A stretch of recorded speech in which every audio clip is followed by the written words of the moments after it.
আমার দাদু ভাইয়েরা মনে রাখতে হবে, আলেম দুই ধরনের হয়। এক ধরনের আলেম হলো দুনিয়াদার আলেম, আরেক ধরনের আলেম হলো হক্কানি আলেম, আল্লাহওয়ালা আলেম, পরকালমুখী আলেম।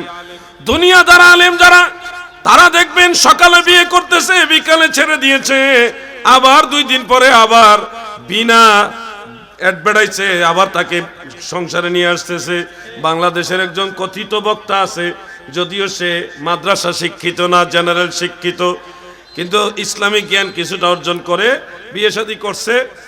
আবার স্বামী স্ত্রী দুইজনে মিলে ঝগড়া বিবাদ করছে সোশ্যাল মিডিয়ার জানান দিয়া, একজন আরেকজনের বিরুদ্ধে লেখালেখি করছে, এমনকি প্রেস ব্রিফিংও করছে একজন আরেকজনের বিরুদ্ধে। কত আদর্শবান স্ত্রী স্বামীর বিরুদ্ধে সাংবাদিক সম্মেলন করছে, সোশ্যাল মিডিয়াতে স্বামীর বিরুদ্ধে লেখালেখি কইরা সেই আদর্শবান স্ত্রী আবার স্বামীর সংসার করতে রাজি হয়েছে। আবার সেই স্বামীও কত আদর্শবান, এত রেকর্ড হওয়ার পরও সেই মহিলা নিয়ে আবার সংসার করতে রাজি। তালাক দিছে, কয় তালাক দিছে জানি না, কারণ হলো ফাঁক ফুকর তো বহুত আছে, আইনের ধারা আছে, উপধারা আছে না, তালাকের মাসালা অনেক ঝামেলা আছে, অনেক কথা আছে। এখন কত নম্বর তালাক দিছে, কয়দিন গেছে তা তো জানি না, দেশবাসীর সামনে আবার এই তালাক মালাক দিয়ে আবার বিয়ে শাদী করে ফেলছে। তো বিয়ে শাদী যে করবা, তুমি তো সাংবাদিক সম্মেলন কইরা যেহেতু সারা দেশবাসীর জানায়া তালাক দিছো, এখন তো জানানো উচিত যে আমি এই নিয়মে, এই মাসআলায়, এই রুলসের আলোকে আবার আমি তাকে ফিরিয়ে স্ত্রী হিসেবে গ্রহণ করতেছি। যখন এটা জানাইবেন তখন মানুষ বুঝতে পারবে যে না, আপনি ইসলামী আইন মানতেছেন, কোরআনের আইন আপনি মানতেছেন। এখন তালাক দিছেন সারা দেশবাসীরে জানাইয়া, বিয়ে করতেছেন কোন আইনে, এটা কি লিগেল নাকি ইলিগেল ব্যাখ্যা ছাড়া যখন করবেন, আজকে সারা বাংলাদেশে সব কয়টা news media, social media, news media, এমনকি পেপার যত আছে সবগুলিতে লেখালেখি হইতেছে ইসলামের বিরুদ্ধে, যে আলেম সমাজকে কালারিং করতেছে তাকে কেন্দ্র করে।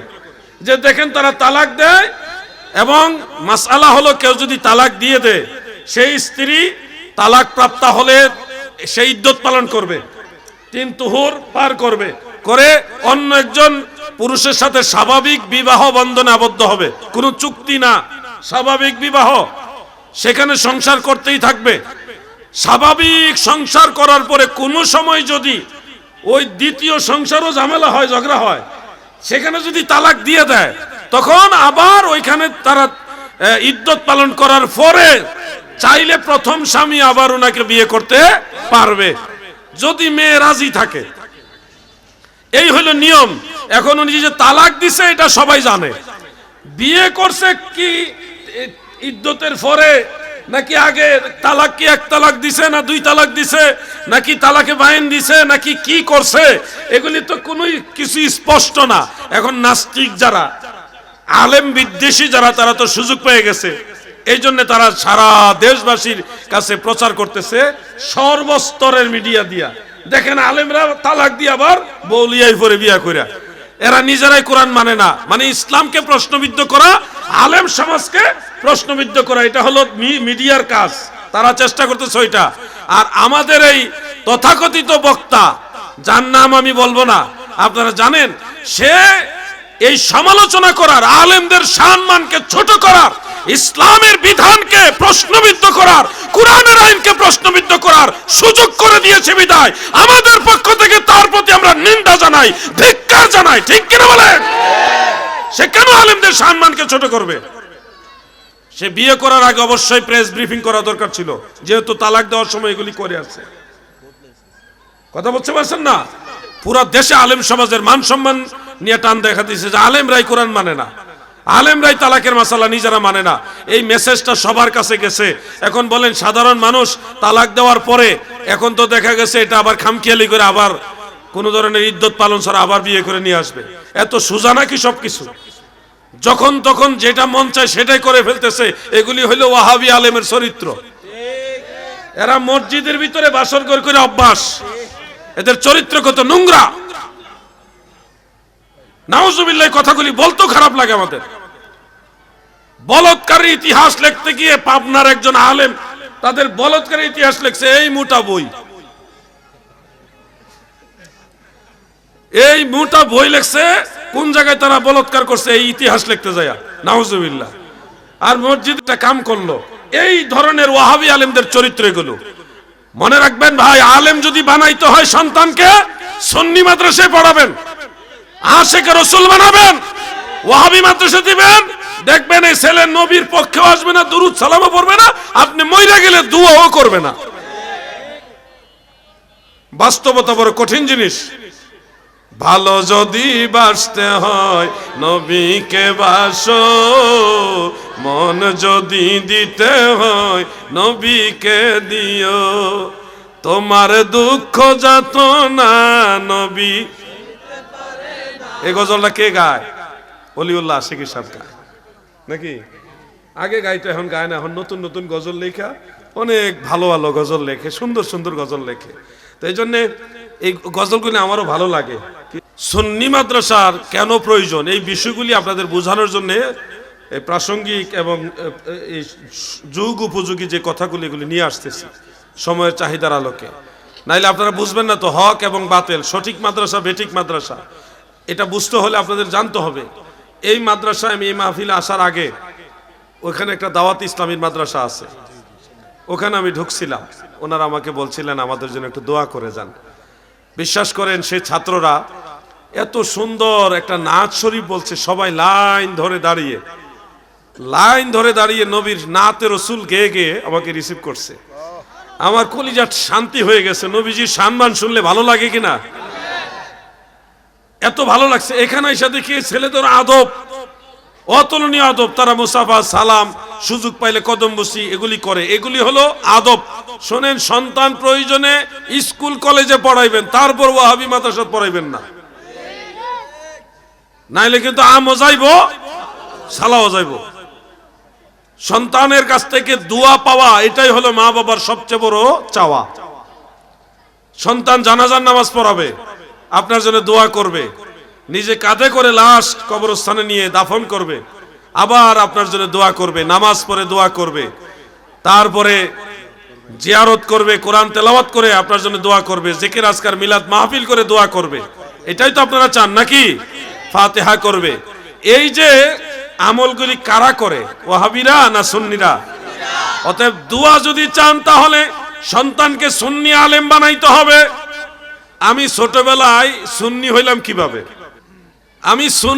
কিভাবে, এইটুকু আপনাদের শুনাই। আমাদের গ্রামে কয়েকজন ওয়াহাবি আলেম দাওয়াত করা হয়েছে, তারা ওয়াজ করেছে। আমি তো তখন ওয়াহাবি সুন্নি এগুলি বুঝি না, ছোট মানুষ।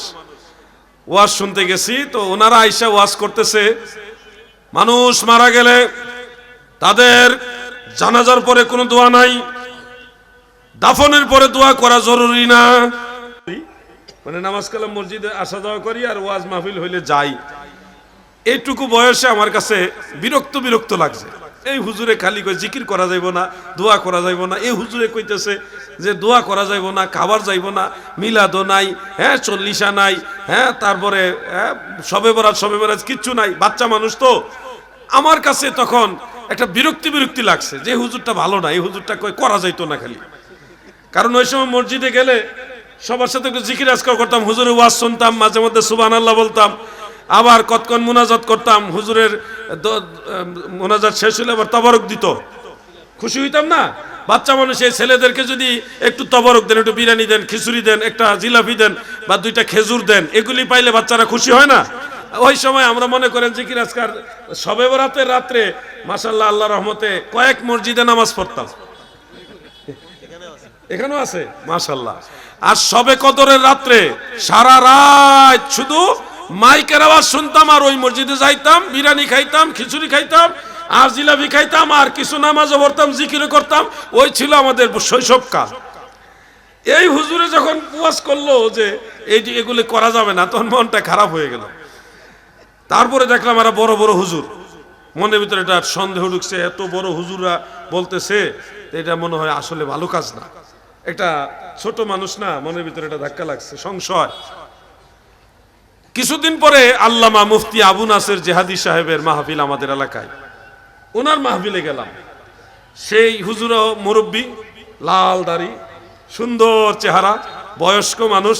উনি ওয়াজ করতেছে, ওয়াজ শুনতে শুনতে তখন ওইখানে আবার ওই একই বিষয়গুলি উনি আবার আলোচনা করলেন যে নামাজের পরে আপনারা দোয়া করবেন, এই সময় দোয়া করলে কবুল হয়। যে সময় দোয়া করলে কবুল হয় তখনই তো করা উচিত।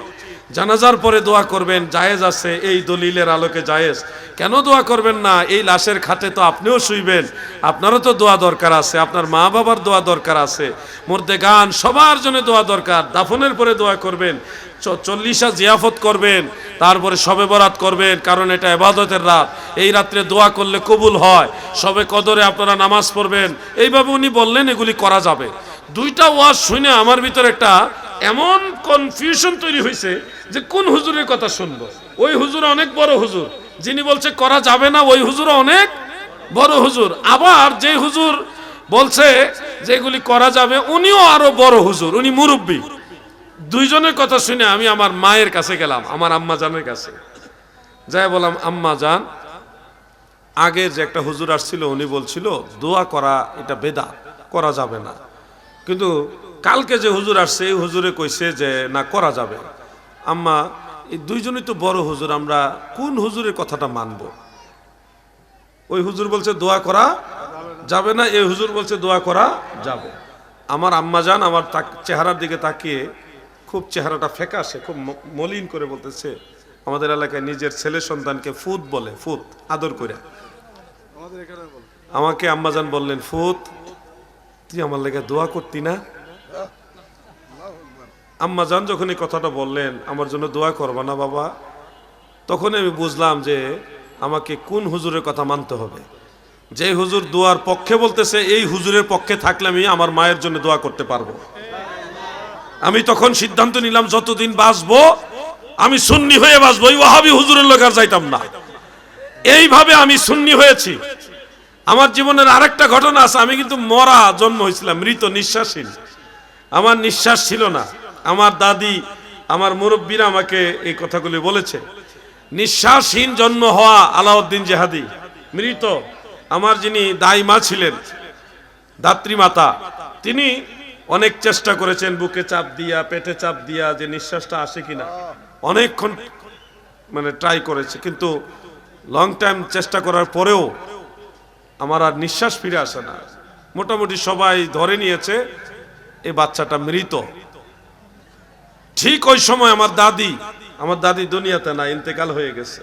আমার দাদি যান আমার ওই মৃত দেহটা, ছোট্ট দেহটা দুই হাতের মধ্যে এভাবে নিয়ে উপরের দিকে তোলে বলেছিলেন, আল্লাহ, ও আল্লাহ, আমার নাতিরে দিছো, তুমি নিও না।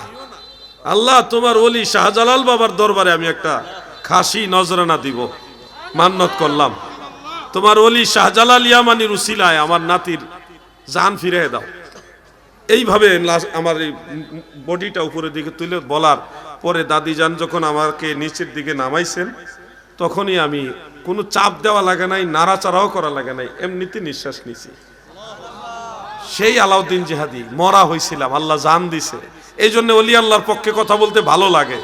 আল্লাহ আমার রুহু ফিরাই দিছে আল্লাহর ওলিদের উসিলায়। ওয়াহাবিরা তুমি বুঝবা না, তোমরা বুঝবা না ওলি আল্লাহর পাওয়ার কতটুকু, তোমরা বুঝবা না। আল্লাহর ওলিরা যখন দোয়া করে, হাদিসে কুদসিতে উল্লেখ, ওয়া ইনসালানি লাউতিয়ান্নাহু, আমার ওলিরা আমার কাছে কিছু চাওয়ার সাথে সাথে আমি দান করি। সুবহানাল্লাহ বলেন।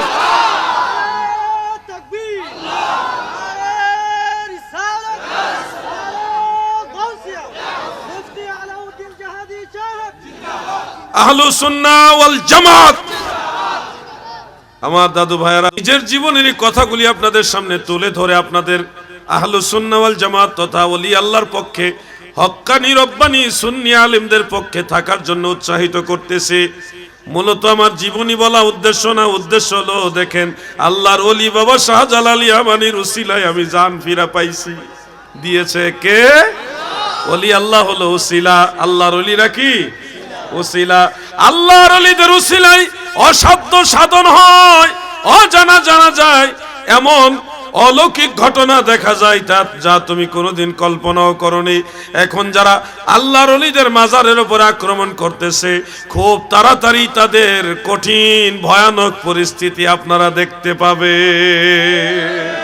খুব তাড়াতাড়ি দেখবেন এদের অধপতন, এদের ধ্বংস অনিবার্য। কারণ আল্লাহর ওলিদের সাথে যারা দুশমনি করে, মান আদা লি ওয়ালিয়ান ফাকাদ আযানতুহু বিল হারব, আল্লাহর ওলিদের সাথে যারা বেয়াদবি করে, গুস্তাখি করে, আল্লাহ বলেন আমি তাদের সাথে যুদ্ধ ঘোষণা করলাম। সহিহ বুখারীর মধ্যে উল্লেখ রয়েছে। এজন্য আমরা ওলি আল্লাহ মানি, হক্কানি আলেমদেরকে সম্মান করি, কিন্তু ওয়াহাবিদের দলে নাই, ওয়াহাবিদের দলে। এই যে মাঝে মধ্যে গজলও গাই, সুন্নি মুসলমান হওরে সাবধান, ওহাবি খারিজির দলে লুটিল ঈমান, ওহাবি খারিজির দলে লুটিল ঈমান।